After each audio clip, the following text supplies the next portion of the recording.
Selamat menonton. Jangan lupa bantu like dan subscribe channel ini.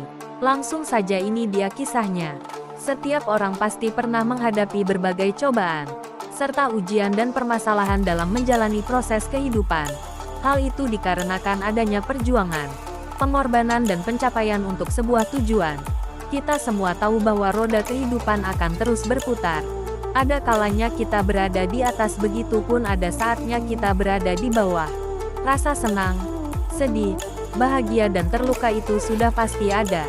Kita hanya perlu menyikapinya dengan penuh kesabaran, keikhlasan hati untuk menerima semuanya. Jangan pernah putus asa dan tetap semangat agar tidak mudah menyerah.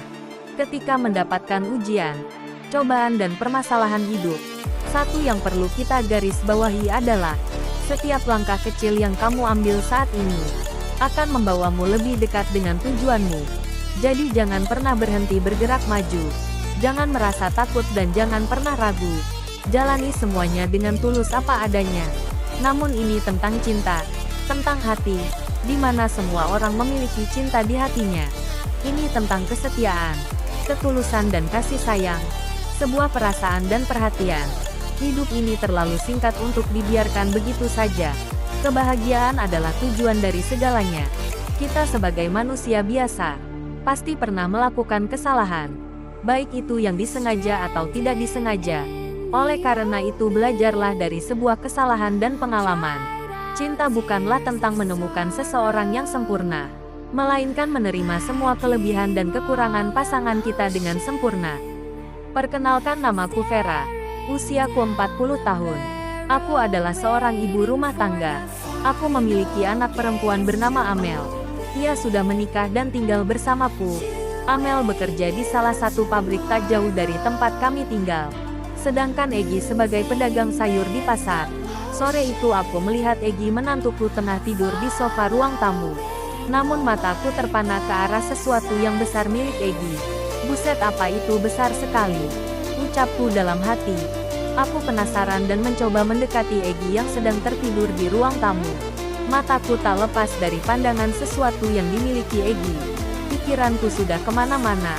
Aku tak bisa lagi menahan hasrat keinginanku yang sudah tak bisa lagi aku bendung. Aku mencoba memegang punya menantuku. Begitu aku memegangnya, ini terasa keras dan besar. Pikiranku melayang membayangkan punya Egi. Jantungku berdetak kencang, berdebar-debar. Nafasku tak beraturan. Aku terus memegang sesuatu milik Egi yang besar. Egi masih tertidur, seolah tidak menyadari keberadaanku yang tengah memegang miliknya. Aku terus menggigit bibirku sembari menghayal dan menatap punya Egi. Aku mencoba menepis pikiranku agar tidak tergoda oleh sesuatu milik menantuku yang besar, yang saat ini sedang aku pegang. Namun kenyataannya aku tak kuasa menahan keinginanku. Tiba-tiba Egi terbangun dari tidurnya. Ia kaget ketika melihat diriku ada di sampingnya. Aku pun kaget. Maaf Bu, aku ketiduran, ucap Egi. Aku tersenyum. Ayo bangun, kita makan dulu. Ibu sudah menyiapkan makan di dapur, ucapku sambil berjalan menuju dapur. Sepertinya Egi tidak menyadarinya. Tak lama Egi berjalan ke dapur. Aku terus menatap mata Egi, membayangkan sesuatu punya menantuku. Sore itu kami makan bersama. Aku memegang tangan Egi. Ia kaget dan menoleh ke arahku. Egi, Ibu ingin bicara sama kamu. Soal apa Bu? Tapi Ibu malu ingin menceritakannya. Tidak apa-apa Bu, ceritakan saja, siapa tahu Egi bisa membantu. Nanti saja, nunggu waktu yang tepat. Nanti Ibu ceritakan ke kamu. Egi tersenyum kepadaku. Kenapa tidak sekarang aja ceritanya? Selesai makan, Egi menjemput Amel, istrinya yang akan segera pulang bekerja. Bu, aku berangkat mau jemput Amel. Ia hati-hati di jalan.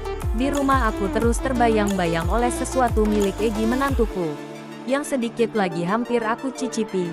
Jantungku mulai berdebar kencang. Pikiranku mulai dipenuhi sesuatu yang dimiliki menantuku. Itu besar dan mungkin terasa enak, ucap batinku. Pagi itu seperti biasa Egi pergi ke pasar menjual dagangannya di sana. Kebetulan hari ini Amel anakku kerja malam. Kamu tidak kerja, Mel? Aku kerja malam hari ini. Mendengar Amel kerja malam, aku merasa senang dan bahagia. Ini kesempatanku. Aku sudah tak sabar menunggu malam, ucap hatiku. Aku kembali teringat kepada Egi menantuku. Teringat kepada punya Egi yang besar. Malam itu sekitar jam 7 malam Egi mengantar istrinya Amel bekerja. Bu, aku berangkat kerja. Iya, hati-hati di jalan. Malam itu sekitar jam 9 malam aku duduk di ruang tamu sambil menonton televisi. Menunggu Egi menantuku yang belum juga pulang. Dia kemana sih, kok lama banget ngantar Amel kerja. Tak lama aku mendengar suara motornya. Begitu ia masuk, ia kaget ketika melihat aku di ruang tamu sedang menonton televisi. Matanya membesar ketika melihat aku yang mengenakan pakaian santai dengan sedikit ketat dan seksi, yang membuat kedua gunung kembarku sedikit terlihat. Egi terus menatap kedua gunung kembarku. Kamu lihat apa, Gi, ucapku. Egi hanya tersenyum, kemudian ia duduk di sampingku dan menonton televisi. Ada getaran aneh yang tumbuh di hatiku. Jantungku mulai kembali berdebar dengan kencang. Aku mencoba menenangkan diriku dan bicara kepada Egi. Malam itu terasa begitu tegang dan canggung. Hanya kami berdua di rumah. Ibu mau cerita sama kamu, boleh kan? Iya, cerita aja, Bu. Aku memegang tangan Egi dan menatap matanya. Jujur, ibu merasa kesepian. Ibu sudah lama tidak merasakannya lagi. Waktu itu ibu tak sengaja melihat punya kamu. Jujur, ibu tergoda saat melihat punya kamu. Ibu ingin merasakannya. Namun ibu malu sama kamu. Egi terdiam ketika mendengar ceritaku. Namun matanya menatap ke arah dua gunung kembarku. Malam itu terasa sepi dan sunyi. Udara terasa begitu dingin. Entah ada perasaan dari mana aku mendekatkan diriku kepada Egi. Dan akhirnya aku melakukan hal yang seharusnya tidak aku lakukan bersama Egi menantuku. Malam itu kami melakukannya dengan penuh cinta, perhatian dan kasih sayang. Aku merasa puas dan bahagia. Sebab Egi mengerti apa yang aku inginkan. Punya Egi begitu besar dan tahan lama, sehingga membuat diriku lemas. Terima kasih Egi, ibu sayang banget sama kamu. Inilah kisahku. Terima kasih telah menonton video ini.